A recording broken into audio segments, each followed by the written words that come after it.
गुरुजी, कुछ जीवात्मा इस पृथ्वी पर जन्म लेते ही करोड़पति बन जाता है, कुछ जीवात्मा पूरा गरीब रहता है। वैसे नष्ट जीवन माना जाता है, इसे कोई महत्वपूर्ण जीवन नहीं माना जाता। महत्वपूर्ण जीवन माना जाता है जो भगवान से जुड़ा हुआ होता है, उसी का जीवन महत्वपूर्ण है। जिन हरि भगति हृदय नहीं आनी, जीवित सौ समान ते प्राणी।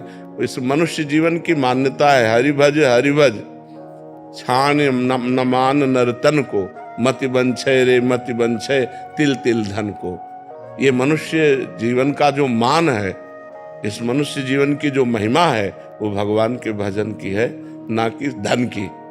धन कोई महत्वपूर्ण बात नहीं, महत्वपूर्ण बात है भगवान से चित्त जुड़ा है कि नहीं जुड़ा है, ये बात। ऐसा कौन सा पिछले जन्म का पूर्व का कर्म होता है, पूर्व का कर्म होता है। उसने दान पुण्य किए, उसने तीर्थावगाहन किया, उसने दूसरों को उपकार किया, तो भगवान स्वयं गीता जी में कहते हैं कि जो मेरा भक्त पूर्णता को प्राप्त नहीं हो पाया, भगवत प्राप्ति नहीं कर पाया, और वो वासनाओं के जाल में बंधा रहा, मेरी भक्ति करता है, दान पुण्य करता है, और उसके अंदर कामनाएं हैं, भोगों की इच्छाएं हैं, तो फिर उसको अगला जो जन्म होता है वो श्रीमान धनवान कुलवान के यहाँ जन्म होता है, और भरपूर वासनाओं की पूर्ति की सामग्री होती है।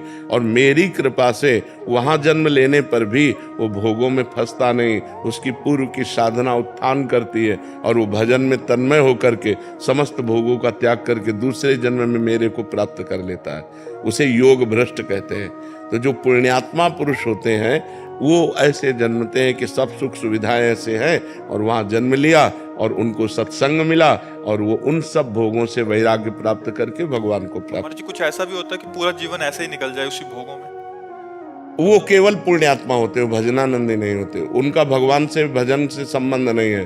उन्होंने दान पुण्य किया है, बहुत वृद्ध जनों की सेवा की, तीर्थावगाहन किया, भक्ति नहीं की, तो फिर पूरा जीवन भोगों में व्यतीत हो चला जाएगा।